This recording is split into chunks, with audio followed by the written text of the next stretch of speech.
దేవుడు ఇచ్చినటువంటి యొక్క మంచి సమయంలోకి మనం వచ్చి ఉన్నాం. విషయ గ్రంథములో కొన్ని మాటలు చూద్దాం. విషయ గ్రంథం 53వ అధ్యాయము 6వ వచనాన్ని చదువుకుందాం. మనమందరము గొర్రెల వలె త్రోవ తప్పిపోతిమి. మనలో ప్రతివాడును తనకిష్టమైన త్రోవకు తొలగిను.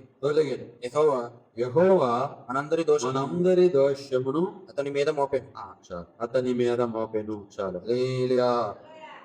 హల్లెలూయా. ప్రభు నామానికి మహిమ కలుగును గాక. ఇక్కడ యెషయా భక్తుని ద్వారా దేవాది దేవుడు రాయించినటువంటి మాటలు ఇవి. మనమందరము గొర్రెల వలె త్రోవ తప్పిపోతిమి, మనలో ప్రతివాడును తనకిష్టమైన త్రోవకు తొలగెను. ఎలా ఉన్నమాట? మనమందరము దేవుని యొక్క మార్గములో, దేవుని యొక్క త్రోవను తప్పిన వారిముగా ఉన్నామంట. అయితే అందును బట్టి పాపము, శాపము, దోషం అన్ని మానవుడికి వచ్చి ఉన్నాయి. అయితే యెహోవా మనందరి దోషమును అతని మీద మోపబడింది.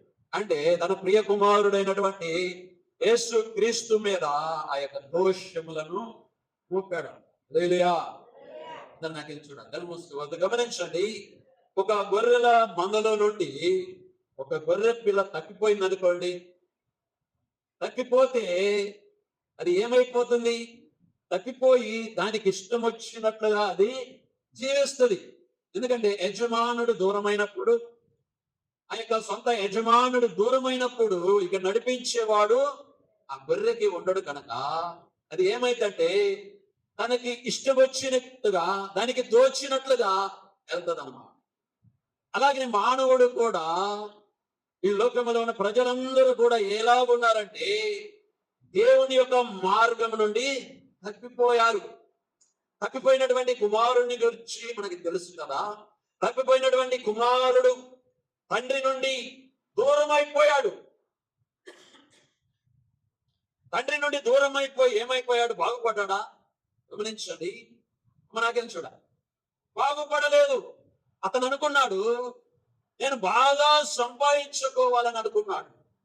నేను దూరదేశం వెళ్ళి మంచి వ్యాపారం చేసి మంచిగా సంపాదించుకోవాలని సొంత ఆలోచన చేసి దూర ప్రాంతం వెళ్ళాడు. తప్పిపోయినటువంటి కుమారుడు వెళ్ళిపోయి ఏమయ్యాడు?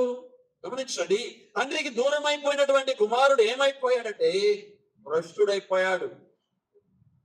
తనకి ఇష్టం వచ్చినట్లుగా జీవించాడు, తనకి ఇష్టం వచ్చినది చేశాడు.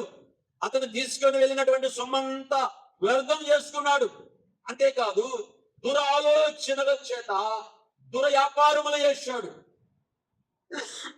అంటే తనకి ఇష్టం వచ్చినట్లుగా జీవించి భ్రష్టుడైపోయాడు, పాపములో పడిపోయాడు, శాపాన్ని తెచ్చుకున్నాడు. సరే, ఏదేమైనా అలాగనే లోకముందు ఉండగా తండ్రి అయినటువంటి దేవుడు, సృష్టికి మూలమైనటువంటి దేవుడు అందరి మీద దోషం అనేది వచ్చేసినది. అందును బట్టి తన సొంత కుమారుడైనటువంటి యేసుక్రీస్తుని భూమి మీదకి పంపించి ఈ యొక్క పాపములన్నీ, దోషమంతయు అతని మీద మోపాడంట. చూడండి, తండ్రి అయినటువంటి దేవుని ఆలోచనలు. అలాగే యోహాను సువార్త 1వ అధ్యాయము 29వ వచనంలో ఉన్నది, ఇదిగో లోక పాపమును మోసుకొని పోవు దేవుని గొర్రె పిల్ల అంటూ ఉన్నాడు. అందరు పలకండి, ఇదిగో లోక పాపమును మోసుకొని పోవు దేవుని గొర్రె పిల్ల అని యోహాను భక్తుడు, అక్కడ బాప్తిసం ఇచ్చేటటువంటి యోహాను భక్తుడు బాప్తిసం ఇస్తూ తెలియపరుస్తూ ఉన్నాడు. ఇదిగో లోక పాపమును మోసుకొని పోయేటటువంటి గొర్రె పిల్ల అని. గమనించండి, లోక పాపమును మోసుకొని పోవడానికి వచ్చిన వాడు యేసుక్రీస్తు ప్రభుల వారండి.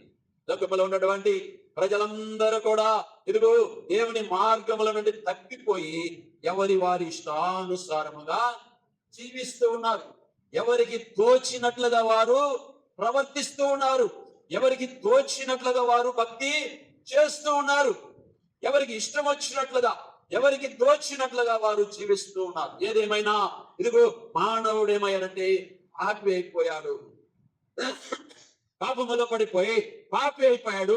వాడి మీదకి దోషములు వచ్చాయి, వాడి మీదకి శాపం వచ్చేసింది. అందుని బట్టి శిక్ష అనేది కూడా వచ్చేసింది. అయితే అందుని బట్టి దేవాది దేవుడు ఏం చేశాడంటే ఇదిగో తన సొంత కుమారుడైనటువంటి యేసుక్రీస్తుని భూమి మీదకి పంపించాడు. నీ మీద, నా మీద, ప్రపంచంలో మనుషులందరి మీద ఉన్నటువంటి ఈ దోషముల నుండి విడిపించడానికి, ఈ పాపముల నుండి తప్పించి రక్షించడానికి లోకానికి రక్షకుని పంపించాడు. హల్లెలూయా. ఆయనే యేసుక్రీస్తు ప్రభువు అన్నమాట. హల్లెలూయా.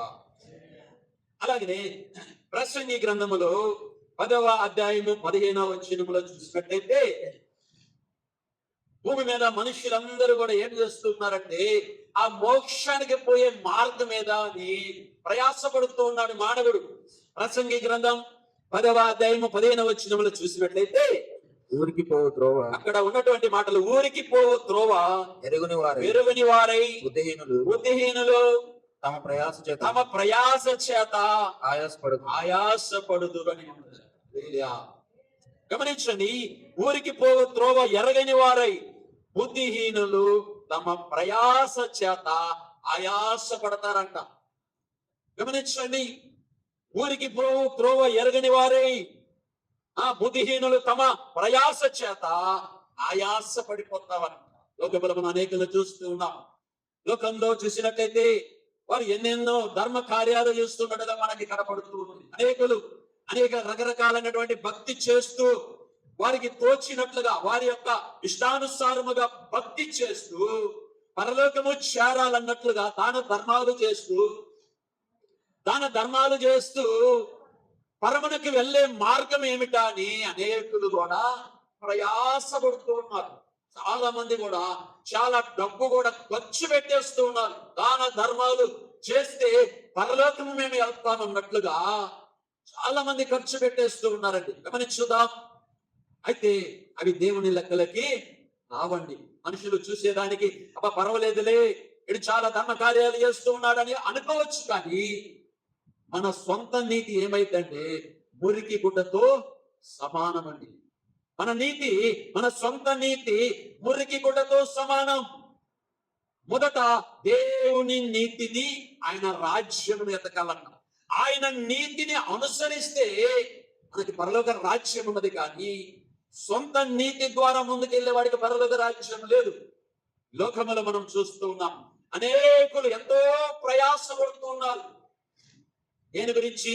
ఇదిగో పరమునికి వెళ్ళాలని, పరలోకానికి వెళ్ళాలంటే ఏమిటి ఆ మార్గం అని అనేకులు ఆయాసపడుతూ ఉన్నారు. ఆయాసపడిపోతూ ఉన్నారు. గమనించుదాం. అయితే మధ్య సువార్తలో ప్రభు అంటాడు, ఆ 11వ అధ్యాయము 28వ వచనంలో ప్రభు చెప్తాడు, ఇదిగో ప్రయాసపడి భారం మోసుకొనుచున్న సమస్త జనులారా నా యొద్దకు రండి, నేను మీకు విశ్రాంతిని కలగజేస్తానంటున్నాను. ప్రయాసపడి భారం మోసుకొనుచున్న సమస్త జనులారా నా యొద్దకు రండి, మీకు విశ్రాంతిని కలగజేస్తానంటూ ఉన్నాడు ప్రభు. ప్రయాసపడి భారం మోయించిన సమస్త జనులారా నా యొద్దకి రండి, నేను మీకు విశ్రాంతిని కలగజేస్తానని ప్రభు తెలియపరుస్తూ ఉన్నాడు. ప్రతి మానవుడు కూడా ప్రయాసపడుతూ ఉన్నాడు. దేనికోసం అర్థము కావట్లేదు, ప్రయాసపడుతూ ఉన్నాడు. భూలోకంలో మనుషులందరూ ప్రయాస దేనికోసం అయ్యంటే డబ్బు కోసం. డబ్బు కోసం ప్రయాసపడుతూ ఉన్నారు. కొంతమంది అయితే ఇదిగో పరలోకం, డబ్బు అధికముగా ఉన్నవాడు ఏం చేస్తున్నాడంటే ఇదిగో పరలోకం, ఆ మోక్ష మార్గానికి వెళ్ళాలంటే ఎలా జీవించాలని, ఏ కార్యములు చేస్తే వెళ్తామని ప్రయత్నాలు చేస్తూ ఆయాసపడిపోతూ ఉన్నాడని ప్రభు అంటున్నాడు, ఇగో ప్రయాసపడి భారం వహించున్న సమస్త జనులారా నా యొద్దకు రండి, మీకు నేను విశ్రాంతిని కలగజేస్తా అంటూ ఉన్నాడు. హల్లెలూయా. సమస్త జనులు అంటే లోకంలో ఉన్నటువంటి ప్రజలందరూ కూడా ప్రయాసపడుతున్నారని అర్థం. అందరి ప్రయాస ఏంటయ్యా అంటే డబ్బు సంపాదించాలి, అందరికన్నా మంచి స్థానములో ఉండాలని ప్రతి ఒక్కరి ఆలోచన. డబ్బు గురించి ప్రతి ఒక్కడు కూడా ప్రయాసపడుతూ ఉన్నారు. అయితే ప్రభు అంటున్నాడు, ఇదిగో ప్రయాసపడి భారం వహించున్న సమస్త జనులారా నా యొద్దకి రండి, మీరు మీకు విశ్రాంతిని కలగజేస్తా అంటున్నాడు. అలాగే 1 పేతురుకి రాసినటువంటి పత్రికలో 2వ అధ్యాయము 24వ వచనములో ఉంటది, కింద లైన్లో, మన పాపములను మాను మీద మోసుకొని పోయెను. హల్లెలూయా. మన పాపములను మాను మీద మోసుకొని పోయేనంట యేసుక్రీస్తు ప్రభువు. అంత తరేక దేవుడు కుమారుణ్ణి భూమి మీదకి పంపించి, ఇదిగో మన పాపమనే పాప భారముతో ఉన్నటువంటి మన పాపముల నిమిత్తమై తన ప్రియ కుమారుణ్ణి పంపించి ఈ పాప భారమంట ప్రభు మాను మీద మోసుకొని పోయాడు. ప్రభువుని కలవరి సిలువలో, ఇదిగో ఆ కలవరి సిలువలో ఆ సిలువని ప్రభు మీద వేసినప్పుడు ప్రభు దానిని లాక్కొని వెళుతున్నప్పుడు లాగలేక మొయ్యలేక అది పడిపోతూ లేపుతూ చాలా వేదన పడుతున్నప్పుడు ఒక వ్యక్తిని తీసుకొని వస్తారు. ఒక వ్యక్తిని తీసుకొచ్చి ఆ సిలువ ఆ వ్యక్తి మీద వేసినప్పుడు ఆ వ్యక్తి అది లాగలేక అసలు మొయ్యలేకనే పోతాడన్నమాట. మొయ్యలేక పడిపోతే ప్రభువు మరలా ఆ సిలువని మరలా తీసుకొని ప్రభువు మీద పెట్టుకొని భారాన్ని పూడ్చడానికి ఇష్టపడ్డాడు. హల్లెలూయా. లోక పాపమును మోసుకొని పోవడానికి వచ్చాడు ఆయన. నీ మీద, నా మీద, లోకములో ఉన్న ప్రజలందరి మీద పాపములు దోషముల నిమిత్తమై ఆయన వచ్చాడు. మనందరి పాపముల నిమిత్తమై ఆయన కలవరి సిలువను మోసాడు. అంతేకాదు, కలవరి సిలువలో ఆయన పరిశుద్ధ రక్తాన్ని కార్చడానికి ఆయన ఇష్టపడి వచ్చాడండి. హల్లెలూయా. అందుకని మన పాపములను మాను మీదట మోసాడు. మరొక వచనం చూసినట్లయితే కీర్తనల గ్రంథంలో చూసినట్లయితే 68వ కీర్తన 19వ వచనంలో, ప్రభు స్తుతి నొందును గాక, అనుదినము ఆయన మా భారము భరించుచున్నాడని ఉంటది. గమనించండి, అనుదినము ఆయన మా భారము భరించుచున్నాడు. హల్లెలూయా. మనుషులందరూ కూడా ఏదో ఒక భారము కలిగే మానవుడు జీవిస్తున్నాడు భూమి మీద. ఏదో ఒక భారం. ఈ భారములన్నీ భరాయించేవాడు ఎవరయ్యా అంటే దేవుడే. హల్లెలూయా. అందుకని అనుదినము ఆయన మా భారము భరించుచు ఉన్నాడని అక్కడ వాక్యము సెలవిస్తూ, ఇశ్రాయేలు ప్రజలు వారిని ఎంతగానో, ఇదిగో ఫరో రాజు ఎన్నో భారమైనటువంటి పనులు కల్పించినప్పుడు ఇశ్రాయేలు ప్రజలందరూ కూడా మొరపెట్టి దేవుణ్ణి వేడుకున్నాడు. అయ్యా, ఈ పనుల భారం మేము చెయ్యలేకపోతూ ఉన్నాం. ఈ భారం నుండి మమ్మల్ని ఇడిపించే మోక్షకుడు ఎప్పుడు వస్తాడు అని వారు ఎదురు చూశారండి. హల్లెలూయా. ఎంత భారమయ్యా అంటే వారు చెయ్యలేనంత పని వాళ్ళకు అప్పచెప్పాడు ఆ ఫరో రాజు. కఠినమైన పని, గమనించండి, కఠినమైన పని అప్పగించినప్పుడు అది చెయ్యలేనప్పుడు ఎంతో బాధ కలిగింది అన్నమాట. ఇశ్రాయేలు ప్రజలలో అదే జరిగింది. ఆ బాధ బలాయించలేక ఇశ్రాయేలు ప్రజలు ఎంతో ఏడ్చి ప్రార్థన చేశారు దేవుణ్ణి. అయ్యా, మమ్మలను విడిపించేవాడు లేడా? దేవుడు అనేవాడు లేడా? ఈ భారం మేము బలాయించలేకపోతున్నాం, ఈ కష్టాలు మేము చెయ్యలేకపోతూ ఉన్నామని ఇశ్రాయేలు ప్రజలందరూ కూడా కొన్ని సంవత్సరాలు మొరపెట్టి ప్రార్థన చేశారంట. చేస్తే మోషేని పుట్టించాడు దేవుడు. హల్లెలూయా. మోషేని పుట్టించాడు. మోషే పెద్దవాడైన తర్వాత మోషే ద్వారా దేవుడు మాట్లాడి మోషే ద్వారా ఆ దేశంలో 10 అద్భుతములు చేసి చూపించి ఇశ్రాయేలు ప్రజలందరినీ విడిపించాడు. వారి భారముల నుండి విడిపించాడు. హల్లెలూయా. మనకి కూడా అనేకమైనటువంటి భారాలు మనము తెచ్చిపెట్టుకుంటాం, మనల్లా కాదు. గమనించండి, అదే కీర్తనల గ్రంథంలో కీర్తనకారుడు అంటాడు 55వ అధ్యాయం 22వ వచనములో, నీ భారము యెహోవా మీద మోపుము, ఆయనే నిన్ను ఆదుకొనును.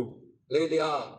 అందరి పలకండి, నీ భారము యెహోవా మీద మోపుము, ఆయనే నిన్ను ఆదుకొనును. గమనించండి, అనేక రకరకాలైనటువంటి భారాలు కలిగి ఉన్నాడు మనుషుడు ఈ భూమి మీద. అయితే ఈ భారాలన్నీ భరాయించగలిగిన వాడు మనము నమ్ముకున్న దేవుడండి. హల్లెలూయా. మనము వాటిని భరాయించలేము. అందుకని వాక్యం సెలవిస్తుంది, ఇదిగో నీ భారము యెహోవా మీద వేయ్, ఆయనే నీకు నిన్ను ఆదుకుంటాడని వాక్యము సెలవిస్తుంది. లేలియా గమనించుదాం. అనేకమైనటువంటి భారాలు కలిగి, అనేకమైనటువంటి బాధలు కలిగి, రకరకాలైనటువంటి భారాలతో మానవుడు సతమతమైపోతూ ఉన్నాడు.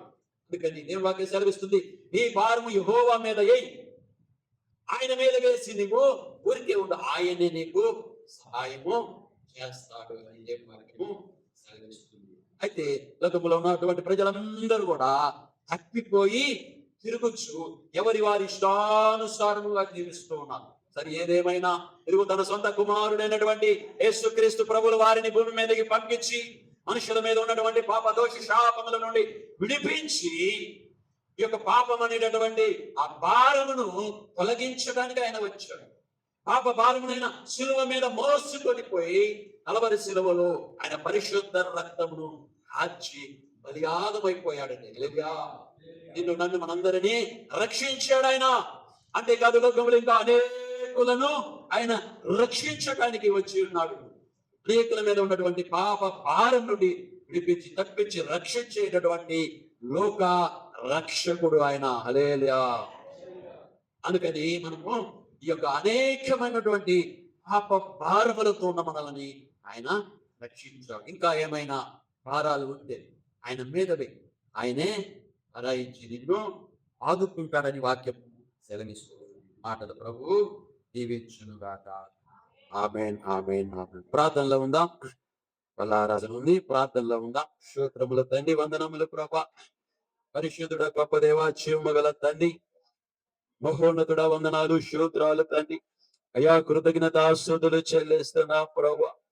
గొప్ప దేవుడా, లోకరక్షకుడా, జీవాధిపదైన దేవుడా, అయా నీకు వందనాలు, స్తోత్రాలు నాయన ప్రభా. కృతజ్ఞతాస్తుతులు చెల్లిస్తున్నాము ప్రభా. అయా అయా నీకు స్తోత్రములు నాయన, స్తోత్రములు, స్తోత్రములు, స్తోత్రములు.